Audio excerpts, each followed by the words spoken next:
Hi there. So thanks for your interest in my idea around a specific pedagogical design tool that I think can help us support student welfare while delivering effective learning. Now we'll come back to the spreadsheet, which is the heart of my idea in a second, but I just want to show you how this might be more instrumentally useful for module design and approval. Now, if you haven't seen the new online MA1 module proposal and approval system, it looks a bit like this. Now, this is a module that I'm collaborating with a colleague on, and I just wanted to show you, in case you hadn't seen, in the assessment tab, there is a new, what I think is a new box compared with the old paper form. So here we have the traditional sort of type of assessment, etc. But what we're required to do now is to specify the amount of learning time that we expect a student to dedicate to any one of our given assessments in terms of hours. Now, throughout the online proposal system, there's lots of nice pop-up boxes that help us understand how to think about this number and maybe how to calculate it. But that's something we'll have to do no matter what when designing a new module. There's also further requirement to consider notional learning time, which I think means the university is heading in the right direction in terms of supporting student welfare as well as effective learning. But there's a special section now for learning hours breakdown. This is more similar maybe to the old form. So we're required to specify the numbers of particular learning opportunities and how long they will be. And then the system calculates how many hours that tots up. Lots of different categories coming right the way down to private study here. And as we know, in many disciplines, this will make up the vast balance of the learning opportunities that we try to set and structure. The online system is quite useful because it keeps a running tally of the amount of hours that you're designing in. And in this case, it's a 30 CAT module, so the system knows that the total has to end up at 100 hours, because as we know, for every CAT, there should be 10 hours of notional learning and or assessment time for student effort. So we're going to have to fill in these boxes anyway. So I'm hoping that as well as helping us enhance student welfare, this spreadsheet has a bit of an instrumental value for just filling in the paperwork.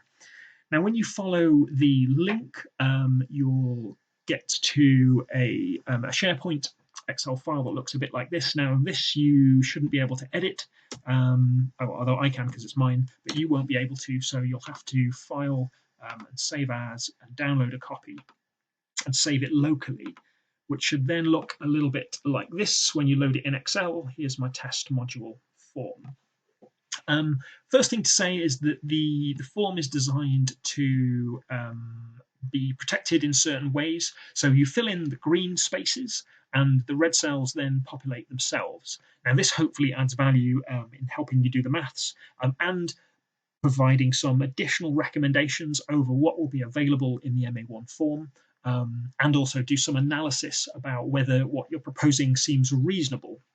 I've tried to draw all of the sort of the assumptions and sort of inferences and the formulas in here from a literature. So if you're interested, I'd be very happy to sort of justify the decisions I've made, and I'll explain a little bit as we go through. Just a final thing on the use of it, however, the form is protected, so you won't be able to edit, hopefully, the red cells. But if you want to, so for example, I've got down here, and I'll come onto this in a second, spaces for 4 assessments. If you had 5, you just need to unprotect the workbook. You can add in your own line, or you can undertake any development and improvement you want. That'd be great if people have thoughts. I'd love to hear if you found this useful and if you've got development ideas. But then you can, so after you've unprotected it, you can then protect it again for your own use, just to make sure nothing gets lost. So moving on to how you use the form then. The top section here is on macro data. So just to explain this, I think for various reasons, there is no way a responsible university that understands effective learning should be planning any more than 40 hours notional learning time a week for any given student. Arguably, this is still a bit high, particularly if we have students with particular learning needs, or students who the realities of life mean that they have to work part-time, etc. But nevertheless, I think if we take a benchmark of 40 working hours a week is a reasonable place to start. And this is an assumption that the whole rest of the analysis is based on. So we have a 40 hours maximum a week. I'm going to plan a 15 CAT module, which the system then tells me needs 150 notional learning hours in total. I'm going to tell it that it's over one term, which would be a very usual thing for an undergraduate 15 CAT module. And then the system tells me that this is then 15 CATs a term. It also then tells me a key bit of information that it's likely a student is going to, whatever I plan here, the student is going to be doing 4 of these. So the student will be doing 4 15 CAT modules in any given term, or the equivalent thereof. The important implication of this is that in order to maintain our maximum sort of degree learning hours of 40 hours a week, planning a 15 CAT module can only allocate the student 10 hours a week. Any more than that, I'm contributing to what's arguably the planning in of an excessive workload. Anything under that, and I'm arguably not delivering what we could term as appropriate value or sufficient learning opportunities for the student. So having filled in the macro data, we then come down to the individual assessments. Now this very much mirrors what you'll be required to do in the MA1 form, but hopefully not too much work. So I know that I'm going to have 2 essays, or at least at this point I think that's what I want to have for my 15 CAT module. And I'm going to weight these at 50% each. Now what the spreadsheet does is suggests that, given some of the literature that I've read from a variety of different frameworks, allocating 30 hours of preparation and completion to each of those essays would be a reasonable thing to do. Now, these are only suggestions. There are many, many specific pedagogical reasons why you would not accept these as quite the right thing for your circumstances, but it gives you a guideline. And in this case, for the sake of simplicity, no, that's all right. I am going to accept the suggestions. So that then tells me that out of my 150 hours, I've got 90 hours which is allocated for assessment. And again, this we can compare this back to benchmarks that suggests this is not a totally crazy plan to have. We then move down the form to find our specific planning tools for the academic terms, broken down by weeks, because I think this is the appropriate unit to be planning student learning time, and also over vacations, then into spring term, Easter, and so on and so down for the whole year. Now I'm going to assume that my module is an autumn term module, and I have at this stage thought that maybe having an hour's lecture and a 2-hour workshop or seminar for the students might be an appropriate way of doing it. So I am going to, at this stage, plan to have 3 hours of contact time for the 10-week term. Now, based on the information I've provided, the spreadsheet is telling me that I can allocate up to 10 hours notional learning time for my module, and that would give a projected overall kind of degree level working time for the student, if assuming everyone did the same thing, of 40 hours. So here is always reminded about what the ideal maximum might be, and on the other side over here we have a running total of the cumulative plan. So here I've got 3 hours of contact time, and if that were multiplied by 4, if everyone did the same, that the student would only have 12 hours of work to do per week. So obviously we need to assign the student more work. Now, what am I going to do in week 1? Well, for my balance of my hours, I'm going to give the students, for the sake of simplicity, 7 hours of non-contact time, reading or Moodle activities or individual or group research or something like that. And for simplicity, let's just say this is going to be reproduced throughout the whole 10-week term. Now, this starts to build some interesting information. So we can see that based on our benchmark, the student has a reasonable maximum amount of time expected of them on a weekly basis. We can also see that over the space of term 1, the student's going to be doing 30 hours of contact, 70 hours of non-contact, so that's 100 hours of learning, and so far no assessment. Now what we can see here is that of the 150 hours left, we've only got 50 hours left. Now if we go back up here, I'm reminded that I was expecting to have 60 hours of time for assessment, leaving the balance for learning. Oh, sorry, I think I misdescribed that before. I said this was the total for assessment. This is the balance available for learning at 90 hours. So actually, I might already start to think my assumptions about how to plan a module might not be valid anymore, because if I am going to allow the student what might be appropriate amounts of time to do 2 essays, I've already got too much learning. So what I might seek to do here is to remove some of this in order to create the hours for that assessment. So we can start to do things very incrementally if we want. So we could reduce the number of hours here for the non-contact learning, and we can see this coming down. So it's still not quite enough. So if we said 6 and 6, 94. So let's go with this for now and then see where we get to. So because I have got an hour left, I could say, well, actually in week 5, yeah, I expect the student to start working on their first essay, and I can continue that throughout the term, and we can start to allocate time over. This is not getting me towards the assessment amount anywhere near quick enough. So let's start to say, well, we bring that down to 5 hours and we'll move this up a little bit.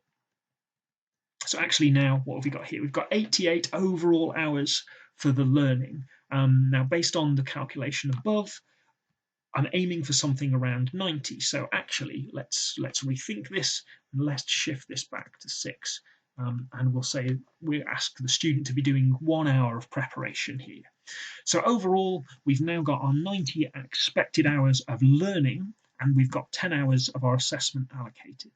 But we can see here that in term 1, we've already run out of hours, unless we want to start impinging, arguably, on the time of other modules or on the student's personal life, which they are, of course, very much entitled to and are going to need for appropriate rest and relaxation.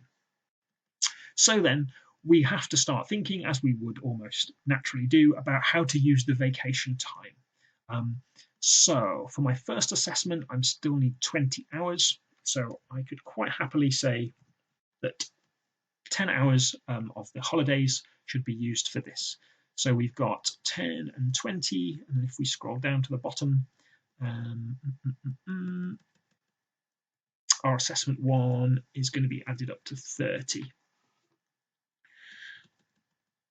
So this is good. Now we need our second assessment, so we'll again maximize our time. 20 hours here for our second assessment. And as we can see, the balance of hours we've got left to allocate is 10 hours, and we have got a sensible distribution of time throughout the term. However, we then at this point realise that the Warwick system has unfortunately embedded within it a bit of a problem, because I still have to allocate 10 hours of work to the student for their 150 hours, and specifically 10 hours for a particular assessment. However, in order to do so within the first term and the Christmas break, I would have to allocate work that in theory could lead the student to be working over 40 hours a week. Now, we might say that it's very reasonable that occasionally a student should be required to work more than 40 hours in a week, because maybe that's the way life is, they need to get used to it, it's the realities, etc., etc. Also, unless we want to have an end of year exam, we just simply have to do it. So let's think about the most reasonable way of doing this. Let's ask our student to start doing work already. 2, 4, 6, 8, and that, for the sake of argument, gets us to our 10 hours. So then everything looks squared away quite nicely. We have our 90 hours expected learning time, and cumulatively we have our 60 hours for the 2 assessments. We can also see there are no hours left to push over into the rest of the year. So we have contained our module to the first term and to the Christmas vacation. Just something to note, the Christmas Day vacation is traditionally, I think this is true, 4 weeks long. For the 4th week, I have assumed into the spreadsheet the right of a student to have at least 1 week off without any set work. I think that's a perfectly reasonable assumption to make. And if we're thinking about student welfare, a very important assumption to make into our planning. So that's why I've only got that time in, but we can see I have myself allocated here hours in that 4th week. So actually, if I were to remove that, I'm still 10 hours missing. So I then make an informed qualitative decision. Either I say, well, actually, yes, I'm very sorry, but I don't think you're entitled to any time off, and I'm going to set you work for that week. Or I think, well, maybe another way the student could do it would be to, let's say, do 12 hours, start to work on this for 2 hours, and then maybe push 2 hours back. So let's make this 4, let's make this 4. So again, I've squared it away, but instead of doing it in an unconscious, uncritical way, I've started to think actively about where I realistically expect the student to be doing the work that I'm setting. What this then shows me is that for 3 weeks of the so-called Christmas vacation, if all module conveners were to do the same thing for the 4 modules, the student would be working 48 hours.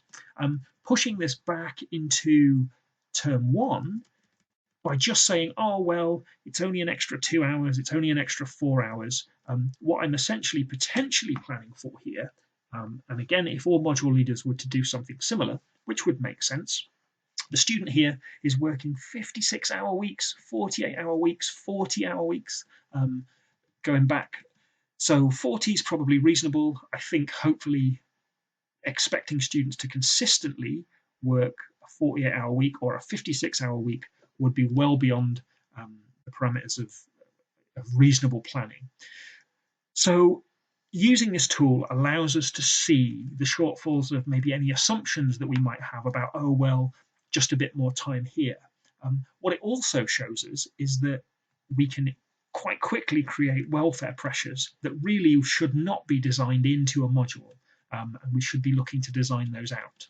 An implication of this is that where my module were to be assessed not by 2 essays, but for example, an essay and an exam weighted at 50-50, I can then start to change things quite dramatically. So let's think about how this might work. I know that we've got some 2 weeks of potential teaching, 2 or 3 weeks of potential teaching in term 3, but then we might well have an exam. So my exam, let's say, is going to be 3 hours in itself, which is going to count. So this then leaves me with 27 hours of revision time to allocate. Now, if I start to shift this into Easter, this potentially spreads the load a little bit more. So I can have, let's say, again, for the sake of argument, so because Easter might be used by modules running in term 2 and then into Easter, maybe with essays due, I'm not going to go for the maximum 10 hours. I'm going to put in 5. So I'm going to say of the 5 weeks, let's give them a week off and let's get them to do 5 hours of revision in that time. So that gives us 20 hours. And that plus 3, so I need a little bit more time for the revision. So what do I need? So we've got 20 hours revision, 7 hours, so 5.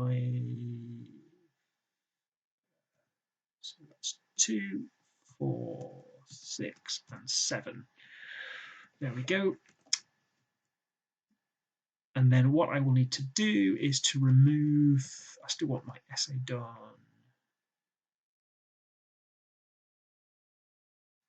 Here, but what I don't want is, so this isn't required anymore.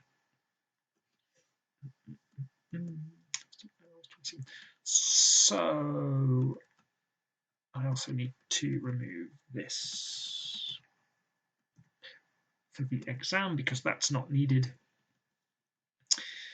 So what do we have here? So after term 1, we've got 50 hours left. We then use 20 for the assessment, which leaves us with 30 hours.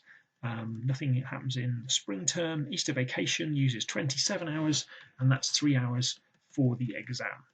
So what I have now managed to do is to spread my 15 cap module, the workload, much more reasonably over the autumn term, over the Easter vacation for the essay, and over the Christmas vacation for the essay, and over the Easter vacation for exam revision, and then the exam itself in term 3.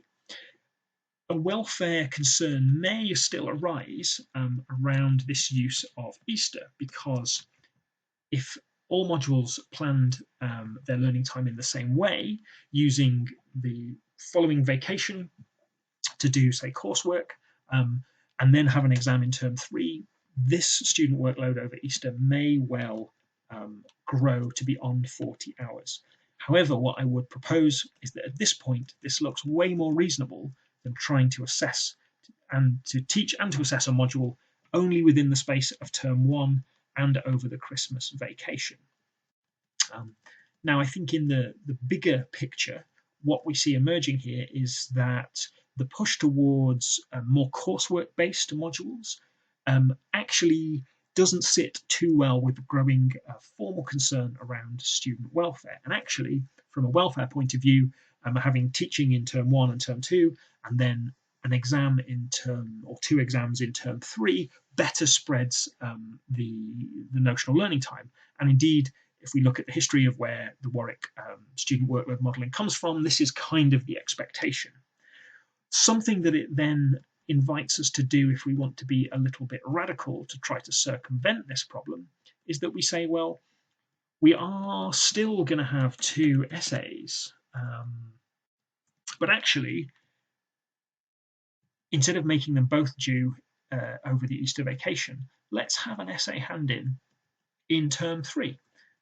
Marking essays maybe is similar to marking an exam, or at least it could well be. So let's give the student time in the Easter vacation, or let's allocate the student time in the Easter vacation to do some coursework.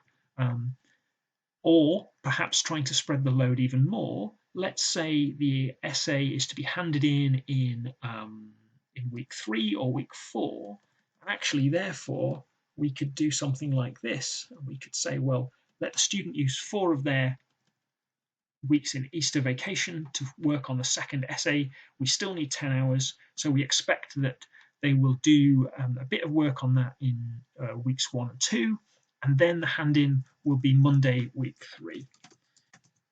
Oops. And we can use the notes column, the comments column at the side to help plan this.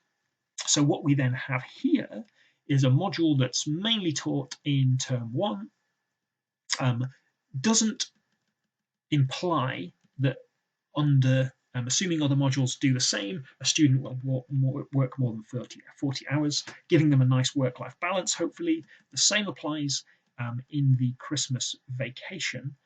And actually, I think we've let the student off a little bit lightly here, arguably. They've got some free time in their Easter, so they actually might want to distribute these 20 hours across the 3 weeks, and that's up for the student to do. But as a designer, we can be happy that we're not designing in an unreasonable workload at that stage. Coming through to Easter, with only 5 hours allocated here, the chances of this mounting up in Easter vacation are again greatly reduced, and I've got my assessment hand in nicely timed. So going through this process has given me the opportunity to think consciously and critically both about the allocation of student time in terms of getting effective assessment and effective learning done, but also to help them balance welfare. Just as a final note on a bit of information that the spreadsheet also helps us do, we go here. So then we can see the workload for assessment is 60 hours, which is in this case made up of 2 lots of 30 for our 50-50 assessments, weightings. So that's going to give us 40% of the time. So the other 60% is based on the workload for all learning. And then it helps us understand the workload contact time and the non-contact time. So here, for a whole variety of reasons, we might want to say to students, well, actually, for a third of the time where you'll be expected to learn, that is with staff input, with face-to-face contact time, and then for about 2/3, you'll be required to do independent study. So this allows us to be transparent with students up front about the nature of the learning experience, and it can be used in all sorts of materials. So hopefully that gives you an insight into how this particular tool might be practically used, but also, more importantly, some of the work-life balance, student welfare issues that we might be assuming into the planning of our modules in the way that we traditionally do it. And by going through this process to actually think about workload allocation on a weekly basis, we can maybe iron out some of the issues that have been arising in the past that aren't necessary. Just the final thing to say is the sort of the ultimate theoretical culmination of this approach would be that we could take the specific spreadsheets from all 4 modules that any one given student was studying in a particular term, aggregate them together, and we will be able to see the specific designed notional learning time expected of the student. So then if for a particular degree, such as where I teach in global sustainable development, maybe our 3 or 4 term 1 first year modules, the way they fit together actually isn't coherent as it could be. Maybe we still get a work imbalance around the end of term 1 or over the Christmas vacation. By aggregating it together, we can see how that's created, and we can make a plan for mitigation. And that plan might be, really sorry students, but actually we have our reasons, and this is something you need to learn to manage. Alternatively, we might say this crosses the line. This is an unreasonable and an irresponsible way of planning what's required of the students, and we need to change things about what we do to make this safe and to make it reasonable. So that's where, if everyone were to use this approach, that's where we could end up, which I think is would be a really useful place. If anyone has any questions or any feedback about any of this, I would love to hear it. It would be great to know if anyone's listened the full duration of the video and got to the end. In fact, email me just if you've got to the end. That would be a great thing to have. Thanks.